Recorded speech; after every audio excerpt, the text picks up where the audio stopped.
はい、今日は春菊の味噌漬け紹介していきます。春菊の香りを味噌でね、封印してやります。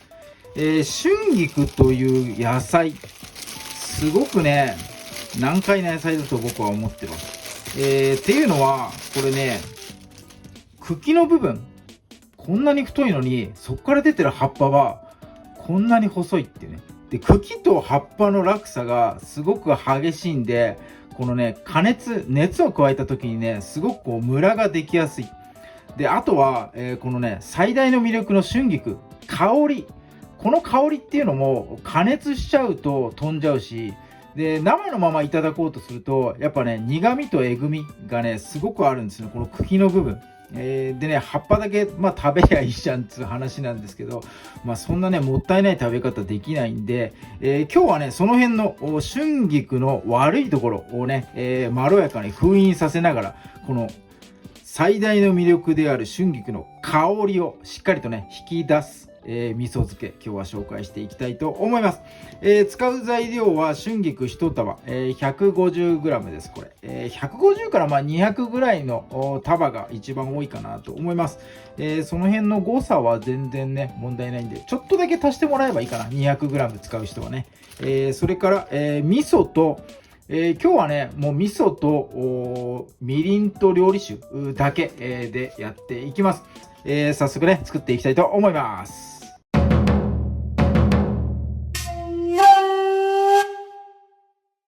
はい、じゃあ春菊下ごしらえやっていきます。軽く水洗いしてね、しっかり水気拭き取ってください。この切り口のところは、変色したりしてると思うんで、ここはね、もう薄く切り取って、バイバイしていきます。まず最初の作業は、この太い茎と葉っぱの部分で分けていきます。ここを取り分けることによって、漬け時間、漬け具合をね、均一にしたいと思います。で、枝から出てる葉っぱをぴょぴょぴょいと取ってあげて、上の部分はね、ここ柔らかい芽なんでポキッと折ってもらえればいいかなと思います。茎と葉っぱにね、じゃんじゃか分けていきます。中にはね、ちょっと傷んでるものもこう葉っぱよく見ると出てくるかなと思いますんで、その辺はね、この作業の中でしっかりと取り分けて、やってください。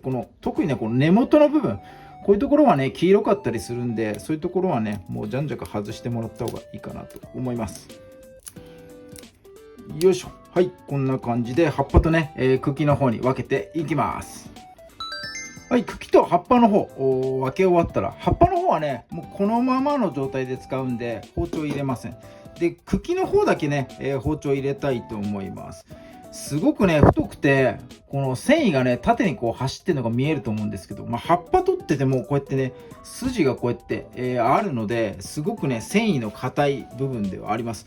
なので、ここはね、繊維の方向に斜めにね、包丁を入れていきます。斜めに入れることによって切り口の断面の面積、これがね広がって、味噌の漬けだれが入りやすくなるのと、繊維を断ち切るっていうのと、2つの効果があるんで、できたらねこう斜めに切ってやってください。1センチ間隔ぐらいのイメージでいいかなと思います。はい、味噌だれ作っていきます。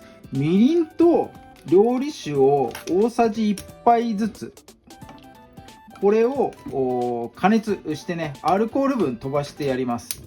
なのでもう強火でね一気に加熱して沸騰したらね、火を止めてもらって、いいと思います。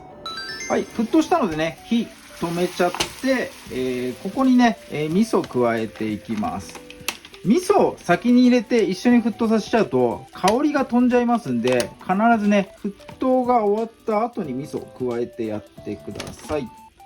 熱々の状態なんですが、溶かすためにはねこのぐらいの温度必要なので、この状態で味噌入れていきます。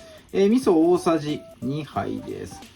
このみりんとお酒の液体に味噌をね、溶いていきます。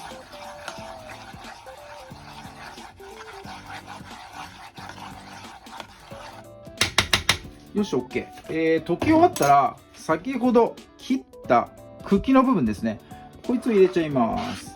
で、茎と味噌だれだけ、しっかりとね、合わせてやります。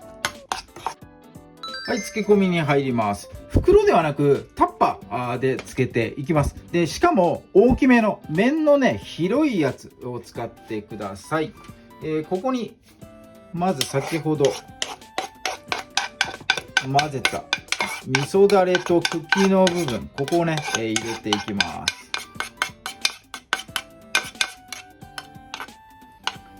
そして面の広いこのタッパーに対してすごくね、小さい両目なんですが、これをねしっかりと薄く広げてやります。一個一個が茎の一本一本重ならないぐらいのイメージでこうね広げていってください。 OK、ここにね、上にこの葉っぱの部分乗せちゃいます。葉っぱの部分には味噌だれを混ぜません。つけていく段階で下からね、どんどん春菊の水分が出てきます。その春菊の水分、塩分濃度を含んだ水分が、下から順番にこの葉っぱに浸透して、葉っぱがね、順番に下から使っていく感じになります。これギュッギュ重しをしたりとか圧力かけちゃったりすると、春菊の繊維が壊れてですね、苦味とかえぐみが強くなっちゃうんですね。なのでこれはね、もう自然に待つのが一番美味しくなる方法です。ただね、最後ちょっと綺麗にならすために上からね、少し押さえつけるぐらいはしてやってください。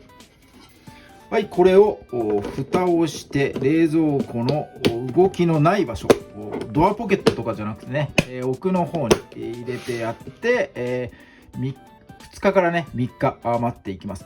外側から見てこの春菊の葉っぱの色がね、使っていくと変わっていくので、それでね、漬け時間っていうのは、判断してもらえればいいかなと思います。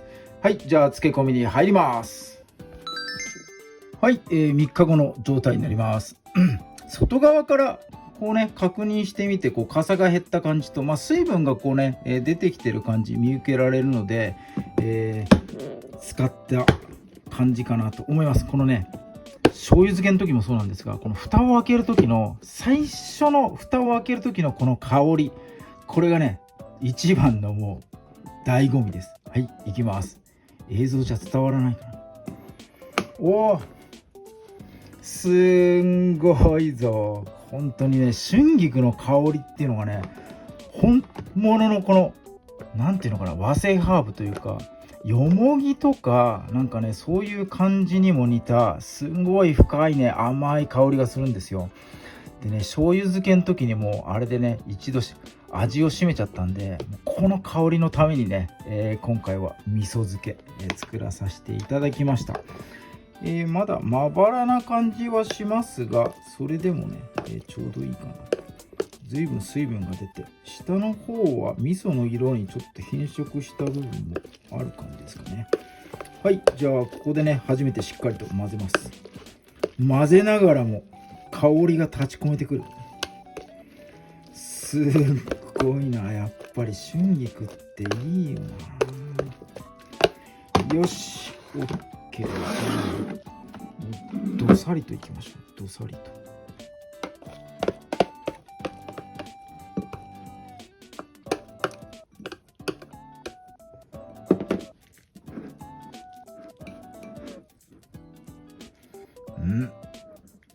すごい部屋中にこの香りが充満してます。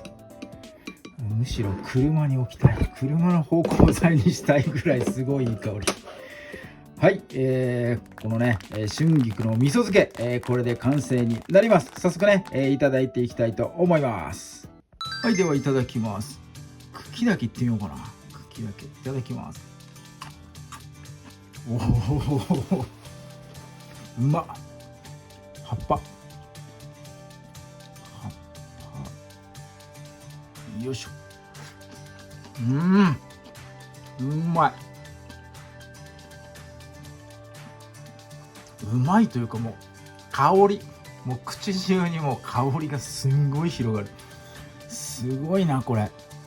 わあ、これ酒のおつまみにも最高ですねこれ。前回醤油漬けはね、おにぎりとかにしてね楽しませていただきました。今日もねこの後刻んでねちょっとおにぎりとかにさせてもらおうかなと思います。今日は春菊の味噌漬け、香りを閉じ込める春菊の味噌漬けのやり方、紹介させていただきました。ぜひね、もうこの最初に漬け上がりに開ける香り、これをね、ぜひとも味わっていただきたいです。もうめちゃめちゃダメだ、言葉が思いつかない。和製ハーブの本当にね、日本人が好む香り、昔から馴染みのある、どこかで嗅いだことのあるようで嗅いだことのない懐かしい香り、っていうのがねしてきますんで、ぜひともね、味わってもらいたいと思います。今日も動画最後まで見ていただいてありがとうございます。いいね、グッドボタン、そしてチャンネル登録の方もぜひともよろしくお願いいたします。